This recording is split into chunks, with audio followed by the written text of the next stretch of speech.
क्यों? क्या हो गया भारत के साथ? लिए देखते हैं। अगर वीडियो थोड़ा भी अच्छी लगे आपको तो वीडियो को एक लाइक एंड सब्सक्राइब जरूर कर दें।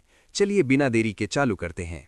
ईरान के हालात हद से ज़्यादा गंभीर होते जा रहे हैं और वहां पर दिन ब दिन प्रोटेस्ट करने वालों की तादाद बढ़ती जा रही है, जिसे संभालना अब ईरान के लिए नामुमकिन हो चुका है, क्योंकि पीठ पीछे अमेरिका इसे और भी ज़्यादा भड़का रहा है। और आप सभी लोग जानते हैं कि हाल ही के वर्षों में भारत और ईरान के बीच नज़दीकियां काफ़ी ज़्यादा बढ़ गई थीं और दोनों देश अपनी ज़रूरत के लिए व्यापारिक संबंध को काफ़ी आगे तक बढ़ा चुके थे।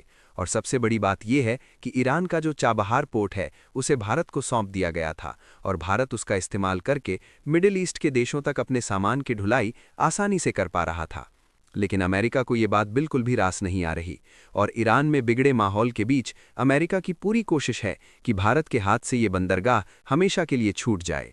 यहाँ तक कि भारत को इस बात की अमेरिका की तरफ से धमकी भी मिल चुकी है कि भारत ना ही ईरान के साथ व्यापार करे और ना ही ईरान के इस चाबहार बंदरगाह का इस्तेमाल अपने सामानों की ढुलाई के लिए करे। फिलहाल आप लोगों को जानकर शायद हैरानी होगी कि इतनी उथल पुथल के बीच भी भारत ने चाबहार बंदरगाह पर होने वाली डेवलपमेंट के काम को ना ही पूरी तरीके से बंद किया है और ना ही अभी इसका इस्तेमाल भारत ने रोका है, बल्कि अब भारत ने सीधा अल्टीमेटम दे दिया है और खबर आ रही है कि चाबहार को छोड़ने का सवाल ही नहीं है। यानी अमेरिका की चेतावनी के बावजूद ईरान के बंदरगाह का इस्तेमाल भारत करेगा। ऐसे में सबसे बड़ा सवाल ये उठता है कि आखिरकार चाबहार इतना ज़्यादा भारत के लिए ज़रूरी क्यों है और अमेरिका के द्वारा भारत को मिल रही इतनी सख्त चेतावनी के बावजूद भी भारत अभी भी इसे अपने कंट्रोल में कैसे लिए हुए हैं। और जब अमेरिका ने इतने कड़े प्रतिबंध ईरान पर लगा दिए हैं जिसमें ईरान को इंटरनेट ब्लैकआउट तक का सामना करना पड़ रहा है, तो आखिरकार अब भी भारत ईरान को अपनी सप्लाई कैसे कर पा रहा है? चलिए इन सवालों का जवाब जानने के साथ साथ ईरान से जुड़ी पूरी हालिया अपडेट को समझते हैं। लेकिन आगे बढ़ने से पहले इस वीडियो को एक लाइक करके चैनल को सब्सक्राइब जरूर कर लीजिए। दरअसल देखा जाए तो हाल ही में ईरान में भड़क रही घटनाओं ने ईरान की स्थिति को हद से ज़्यादा बर्बाद कर दिया है, क्योंकि पहली बात तो इसे भड़काने की ताकत पीठ पीछे अमेरिका की तरफ से मिल रही है और दूसरी बड़ी बात कि अमेरिका ने पहले ही ईरान पर इतने कड़े प्रतिबंध लगा दिए हैं कि वो उन देशों से मदद भी ढंग से नहीं ले पा रहा है जिनकी मदद से इस पूरी स्थिति को काबू में लाया जा सकता है। हालांकि इस पूरी हालत को कोई बाहरी देश अगर काबू में लाने पर ध्यान दे रहा है तो वो भारत है और भारत के कुछ सहयोगी देश जिनको भारत इसी चाबहार बंदरगाह और ईरान के रास्तों का इस्तेमाल करते हुए अपने सामान भेजता है या फिर वहां से अपना सामान मंगाता है। और इन सब का मैनेजमेंट करने के लिए ईरान में काफ़ी सारे भारतीय लोग भी रखते हैं और इस समय भारत के अनेकों लोग ईरान में फंसे हुए हैं। इसलिए भारत इस पूरी स्थिति को काबू में लाने की कोशिश कर रहा है और वहां पर आसमान की ऊंचाइयां छू रही महंगाई और बढ़ती अनिश्चितता के बीच लोगों को भूख का सामना न करना पड़े, इसलिए भारत ने अपने यहां से जाने वाले खाने पीने के सामानों की सप्लाई को बंद नहीं किया है और ह्यूमैनिटेरियन ट्रेड के नाम पर भारत ईरान को खाने पीने की वस्तुओं की सप्लाई कर रहा है, जिसके कारण अमेरिका चाहकर भी भारत के इन एक्सपोर्ट कंसाइनमेंट को नहीं रोक पा रहा। खबरों की माने तो ईरान में फंसे भारतीय स्टूडेंट का दूसरा बैच भी भारत लौट चुका है और अब तक 200 से ज़्यादा लोग सुरक्षित भारत वापस आ चुके हैं। फिलहाल इन सब घटनाओं के बीच अगर सबसे ज़्यादा चर्चा में कोई चीज़ है तो वो है चाबहार पोर्ट। अगर आप इस बंदरगाह की इंपॉर्टेंस समझना चाहते हैं तो इसका अंदाज़ा आप इसकी लोकेशन को देखकर ही लगा सकते हैं कि ये हमारा भारत देश है और ईरान में यहाँ पर है चाबहार बंदरगाह मौजूद है। सबसे पहले समझिए कि चाबहार भारत के लिए इतना ज़रूरी क्यों है। तो देखिए, भारत जब अफगानिस्तान या मध्य एशिया से व्यापार करना चाहता है तो एक बड़ी समस्या सामने आती है, जो है पाकिस्तान। पाकिस्तान भारत को ज़मीनी रास्ता नहीं देता और यहीं से चाबहार की एंट्री होती है। चाबहार ईरान का ऐसा बंदरगाह है जो सीधे अफगानिस्तान और आगे मध्य एशिया से जुड़ता है, मतलब पाकिस्तान को पूरी तरह बाईपास करके भारत को नया ट्रेड रूट मिलता है। यही वजह है कि चाबहार को भारत का जियोपॉलिटिकल गेम चेंजर कहा जाता है। 2016 में भारत, ईरान और अफगानिस्तान के बीच एक त्रिपक्षीय समझौता हुआ। इसके बाद 2018 में भारत ने चाबहार के शहीद बेहिश्ती टर्मिनल का ऑपरेशन संभालना शुरू किया। भारत की company India ports global limited को ये जिम्मेदारी मिली, जिसके भारत ने क्रेन्स लगाईं, टर्मिनल डेवलप किया और अफगानिस्तान के लिए ह्यूमैनिटेरियन सामान भी यहीं से भेजना शुरू हुआ। यानी चाबहार सिर्फ कागजी प्रोजेक्ट नहीं रहा, जमीन पर काम शुरू हो गया था।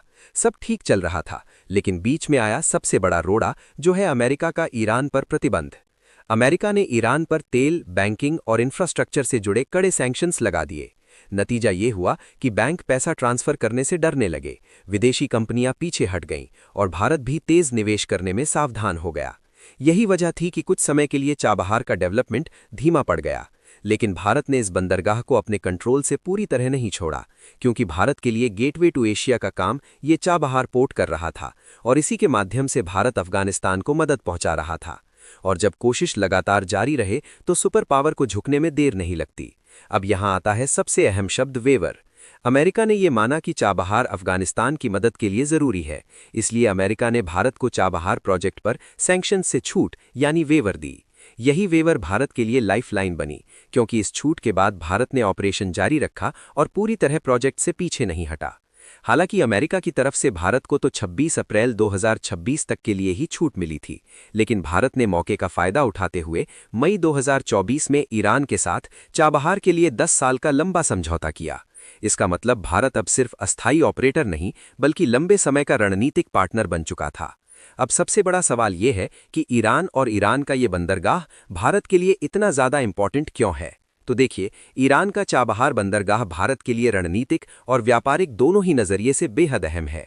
ये बंदरगाह भारत को पाकिस्तान को बाईपास करते हुए सीधे अफगानिस्तान और मध्य एशिया से जोड़ता है।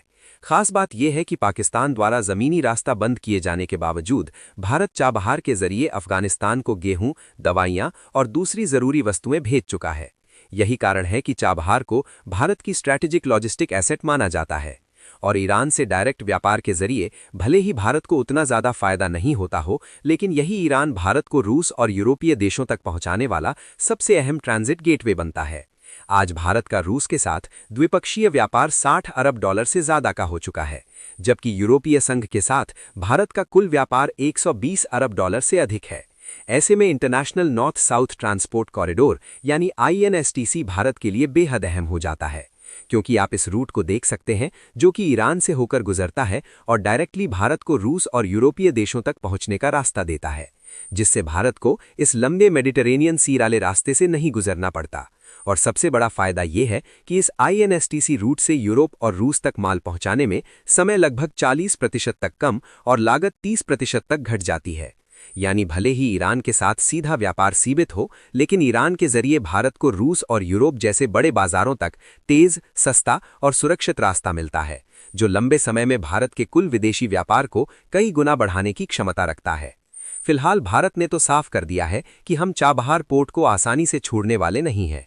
बाकी आप लोगों का इस पर क्या सोचना है, अपनी राय कमेंट में ज़रूर बताएं और इस वीडियो को लाइक करके अपने मित्रों तक शेयर ज़रूर करें ताकि उन्हें भी जानकारी मिल सके।